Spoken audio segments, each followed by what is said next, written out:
Welcome back. In a heart-wrenching development, a Kerala youth, Binil TB, has lost his life fighting on the front lines of the ongoing Russia-Ukraine war.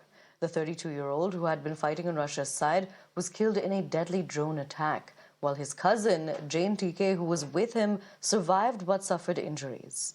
Now, Binil, who hailed from Kerala's Thrissur district, was originally promised a job as an electrician in Russia. However, he later found himself trapped in military training involving grenades and explosives, a fate shared by many Indians who've been caught up in the conflict.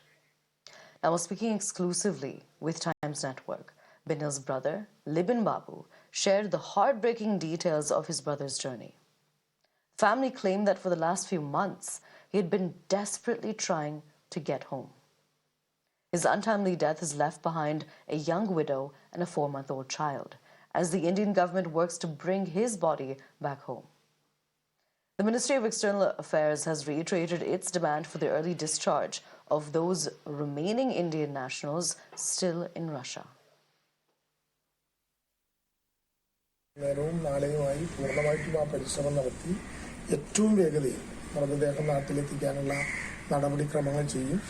നേരത്തെ ഞാനിവിടെ സൂചിപ്പിക്കപ്പെട്ടതുപോലെ ബിനിലിന്റെ മൃതദേഹം നാട്ടിലെത്തിക്കുന്ന ഘട്ടത്തിൽ തന്നെ ജെയിൻ ബിനിലിനെ തിരിച്ചു കൊണ്ടുവരാനുള്ള നടപടിക്രമങ്ങൾ സ്വീകരിക്കണം.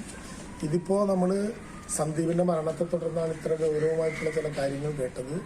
ഈ വിധത്തിൽ ആർക്കൊക്കെ അങ്ങനെ ഉണ്ടായിട്ടുണ്ട് എന്ന് പറയാനാകില്ല. അതും അന്വേഷിക്കാനുള്ള പ്രത്യേകമായിട്ടുള്ള ഒരിടപെടൽ നോർക്കയോടും ബന്ധപ്പെട്ട കേന്ദ്രങ്ങളോടും അഭ്യർത്ഥിച്ചിട്ടുണ്ട്. The government of India has condoled the unfortunate death of an Indian in Russia. He has been identified as Binil, who is about 32 years old, and another Indian who has been injured has been identified as Jain, a 27-year-old man. Now, these two people have been found at the front lines in the Russia-Ukraine war, and India has requested the Russian government for the repatriation of the injured person as well as of the mortal remains of the person who has lost his life, that is Binil. But once again, this points to the fact that several Indians have been duped and gotten to Russia at the behest of promising them jobs on the sidelines of the Russia-Ukraine war as drivers, as cooks, as supervisors, but they eventually are forced to fight in the Russia-Ukraine war at the front lines. There are also reports, of course, of Binil and Jain making a video earlier and saying that, you know, they want to come back home and they need to come back home before they end up losing their lives. This was a few days ago, but now, of course, we get the news that they have one of them, that is Binil, has unfortunately lost his life in the war.